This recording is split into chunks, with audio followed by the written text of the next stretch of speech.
Success story country का नाम है फिनलैंड का स्टूडेंट और उनके स्पाउस का वीजा आया है रेजिडेंसी परमिट। इस वीडियो को स्टार्ट करने से पहले मैं आप सबका स्वागत करता हूं। मेरी तरफ से आप सबको नमन है। तो ऐसा है कि स्टूडेंट की प्रोफाइल के बारे में डिस्कस करेंगे और इवन टाइमलाइंस के बारे में भी डिस्कस करेंगे कि कितना टाइम लगा है after giving the biometric in the embassy, और उसके बाद क्या एडिशनल डॉक्यूमेंट डिग्री ने मांगे थे उसके बारे में डिस्कस करेंगे।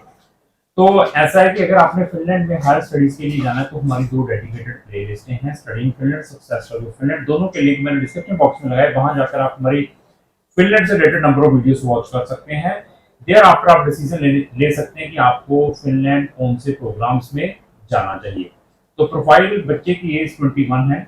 स्टूडेंट ने अपनी 12th सीबीएसई बोर्ड से की है और उसके जो परसेंटेज अप्रोक्स 75% नंबर है, और आईएलटीएस भी किया है जिसके अंदर 7 बैंड है।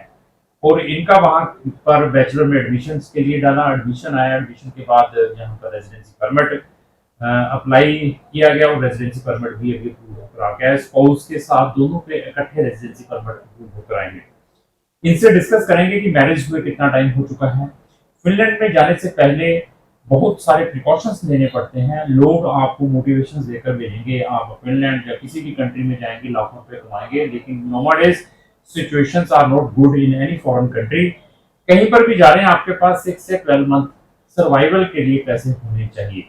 और फिनलैंड में भी बहुत सारे गलत कंसल्टेंट बच्चों को गलत प्रोग्राम्स में भेजते हैं। उन प्रोग्राम्स में जाने के बाद बच्चे का 100% कैरियर भी स्पॉइल है, पैसा भी वेस्ट है। कैसे? पीजी डिप्लोमा, क्योंकि हम डेस्परेट रहते हैं फॉरेन जाने के चक्कर में, आपके डेस्परेट को सामने वाला कंसल्टेंट इनकैश करता है। पीजी डिप्लोमा को अवॉइड करना है, वोकेशनल पेड प्रोग्राम्स को अवॉइड करना है और कोशिश करें वहां पर बैचलर और मास्टर डायरेक्ट करने के लिए जाएं, और क्योंकि उसके लिए आपको ए टाइप रेजिडेंसी मिलता है। आपकी एजुकेशन, फिनलैंड एक ऐसी कंट्री है, आपकी एजुकेशन को भी पीआर के अंदर काउंट किया जाता है। मीन्स नेचुरल ये है कि अगर आप वहां पर बैचलर से मास्टर करते हैं तो आप अपनी मास्टर के बाद पीआर अप्लाई कर सकते हैं डायरेक्टली। ऐसे भी प्रोविजन है फिनलैंड के अंदर। और इसके अलावा फिनलैंड एक ऐसी कंट्री है जहां पर स्टूडेंट्स को 30 घंटे वर्किंग राइट है हफ्ते में, 2 साल का पोस्ट स्टडी परमिट है। शेंगन की किसी भी कंट्री में ये ऑप्शंस नहीं है जहां जहां पर पोस्ट स्टडी परमिट है, एज वेल एज जो पार्ट टाइम वर्किंग राइट्स मिलते हैं 30 घंटे के। और इंटरेस्टिंग चीज क्या है, आइदर आप बैचलर या मास्टर या पीएचडी करने के लिए जाते हैं, आप अपने स्पाउस और डिपेंडेंट बच्चों को भी साथ में ले जा सकते हैं। ऐसे बहुत सारे बेनिफिट्स भी है। तो ड्रॉबैक बता दिया कि जॉब्स के लिए you need to face a lot of challenges जब आपने वहां पर पहुंचना है। तो अभी बच्चे से भी डिस्कस करेंगे कि इनको हमारी सर्विसेज कैसे लगी हैं और इन्होंने क्या क्या चैलेंजेस फेस किए हैं। तो फिनलैंड में जिन बच्चों ने अगस्त सितंबर 2026 के इंटेक के लिए भी जाना है, उनके पोर्टल भी स्टिल हमारे पास अवेलेबल हैं, आप स्टिल भी अप्लाई कर सकते हैं। बहुत सारे स्टूडेंट्स के एडमिशन आ चुके हैं, बहुत सारे स्टूडेंट ने अपनी फीसें भी ट्रांसफर कर दी हैं और उनकी रेजिडेंसीज की हमने अपॉइंटमेंट भी ले ली हुई है। ऐसे भी स्टूडेंट्स हैं। और इवन अगर आपका एडमिशन रिजेक्टेड है या डिग्री ने आपसे कोई एडिशनल डॉक्यूमेंटों की रिक्वायरमेंट की है, उसकी कोई रिप्लाई में हमसे गाइडेंस चाहते हैं। फिनलैंड में फंड्स कैसे दिखाने हैं, क्योंकि फिनलैंड बहुत स्पेसिफिक है टुवर्ड्स द फंड्स। अगर आपके पास फंड्स प्रॉपर हैं तो देन आपके मैक्सिमम चांसेस है कि आपको आपका रेजिडेंसी परमिट मिलेगा। तो सर, मैं आपका स्वागत करता हूं इस वीडियो में। मेरी तरफ से आपको नमन है, नमस्कार। नमस्कार। तो मैं ये पूछना चाहूंगा कि हमारे बारे में आपको कहां से पता चला? इंटरनेट तो इंटरनेट। तो हमसे जुड़े हुए कितना टाइम हो चुका है? फर्स्टली 9 तो 10 महीने हो गए ने 9 तो 10 महीने हो गए। कि आपकी वाइफ की हाईएस्ट एजुकेशन क्या है? ਉਹਨਾਂ 12th ਕੀਤੀ ਤੇ ਤੇ कौन से बोर्ड से? ਸੀਬੀਐਸਈ ਬੋਰਡ ਤੋਂ कितने परसेंटेज है? 75% ਨੀਅਰ। ठीक है। ਤੇ ਉਹਨਾਂ ਦੇ ਕੋਈ ਆਈਐਲਟੀਐਸ ਪੀਟੀ ਵੀ ਕੀਤਾ ਹੈ? ਹਾਂਜੀ ਉਹਨਾਂ 7 ਬੈਂਡਸ ਨੇ 7 बैंड है ਜੀ। ਤੇ ਤੁਹਾਡੀ ਵਾਈਫ ਕੇ तो प्रीवियसली भी रिफ्यूज है किसी कंट्री में? नहीं, किसी कंट्री में। मैरिज हुए ਨੂੰ ਕਿੰਨਾ ਟਾਈਮ ਹੋ 2 ਸਾਲ ਹੋ ਚੁੱਕੇ ਆ ਤੇ 2 ਸਾਲ ਤੱਕ ਮੈਰਿਜ ਨੂੰ ਹੋ ਚੁੱਕੇ। ਤੁਹਾਨੂੰ ਕੋਈ ਇਹ ਮਾਲੂਮ ਹੈ ਕਿ ਜਿਹੜੇ ਤੁਹਾਡੇ ਰੈਜ਼ੀਡੈਂਸੀ ਪਰਮਿਟ ਹੈ ਕਿੰਨੇ ਟਾਈਮ ਦੇ ਵਿੱਚ ਆਇਆ ਜਦੋਂ ਤੁਸੀਂ ਬਾਇਓਮੈਟ੍ਰਿਕ ਦੇ ਦਿੱਤੇ ਸੀਗੇ ਐਮਬੈਸੀ ਨੂੰ?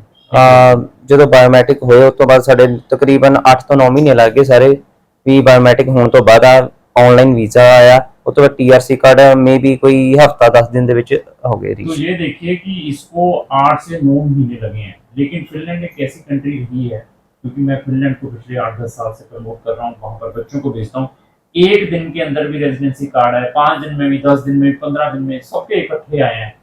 अभी इन्होंने ये डिले करना स्टार्ट किया है क्योंकि बहुत सारे गलत कंसल्टेंटों ने बच्चों को फेक मोटिवेशंस देकर फेक डॉक्यूमेंट लगाकर फिनलैंड भेजने की कोशिश की है। दैट रीजन वो बच्चों के ये रेजिडेंसी परमिट डिले कर रही हैं। बट आने वाले टाइम में ये फिर स्ट्रीम लाइन होने वाला है क्योंकि अभी they are making lot of scrutiny about जो एजुकेशन के डॉक्यूमेंट है, जहाँ आपके फंडिंग के डॉक्यूमेंट है, जहाँ आपकी मैरिजेस को। तो आने वाले टाइम में ये अपना फिर स्ट्रीमलाइन आ चुका है क्योंकि आने वाले टाइम में ये जो अपने डिसीजन है मैक्सिमम 3 महीने के अंदर अंदर देंगे रेजिडेंसीज के ऊपर। मे बी आपको 10 दिन में मिल जाए, 15 दिन में मिल जाए। और इवन आपके जो स्पाउस का वीजा है वो साथ में आया था जहाँ उसको टाइम लगा था। जैसे स्पाउस का वीजा आज आया और मेरा 2 दिन के बाद, तो 2 दिन के साथ में इनको दोनों को ये वीजा जो रेजिडेंसी परमिट मिले हैं जी। तो 9 महीने के अंदर क्या मिग्री ने या फिनलैंड गवर्नमेंट ने आपसे एडिशनल डॉक्यूमेंटों की रिक्वायरमेंट की थी? जी, 10 महीने में पहले तो हमें हमारे फंड दिखाने पड़े, ओरिजिनल है, हमें कहाँ से आए, और जैसे हमने फंड्स लिया अपने मदर से, तो मदर को कहाँ से फंड्स आए, ये सारे कुछ हमने द्वारा जस्टिफिकेशन भेजी थी, नए बैंक स्टेटमेंट है, सारा कुछ जी। इसमें हमने हेल्प की थी आपकी प्रॉपर हेल्प करी 100%। ये ऐसा है कि ये सारे की सारे चीजों को बच्चों को गाइड करते हैं। जब आप एम्बेसी में गए थे जी, वहां पर भी एक छोटी सी इंटरव्यू होती है जी, उस इंटरव्यू की भी प्रिपरेशन हम आपको करवाकर भेजते हैं हाँ। कि वहां पर यही वाले क्वेश्चंस होने हैं। जो भी क्वेश्चन रहे वो आपने पहले बता दिए। मिसिस की इंटरव्यू थोड़ी लॉन्ग गई और मेरी इंटरव्यू तकरीबन 4-5 मिनट में हो तो अभी आपने वहां पर ट्रेवल भी करना है जी। तो मैंने आपको प्री डिपार्चर ट्रेनिंग के बारे में भी बताया, वो अभी प्री डिपार्चर ट्रेनिंग भी लेकर जानी, इसके बारे में भी बताया अभी आपको। बिल्कुल।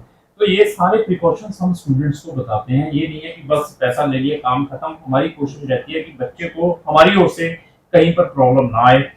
तो ओवरऑल एक्सपीरियंस कैसा रहा हमारे साथ? फर्स्ट जी सर, मैं इंटरनेट ਤੋਂ ਤੁਹਾਡੇ ਨਾਲ ਜੁੜਿਆ, ਤੁਹਾਡਾ ਵੈਲਕਮਿੰਗ ਨੇਚਰ ਤੇ ਤੁਸੀਂ ਆਪਣੇ ਕਿਸੇ ਵੀ ਯੂਨੀਵਰਸਿਟੀ ਦਾ ਹਰੇਕ ਕੰਟਰੀ ਦਾ ਮੈਨੂੰ ਸਮਝਾਇਆ। ਉਸ ਤੋਂ ਬਾਅਦ ਅਸੀਂ ਡਿਸਾਈਡ ਕੀਤਾ, ਸਾਨੂੰ ਓਵਰਆਲ 100% ਬੈਸਟ ਰਿਹਾ।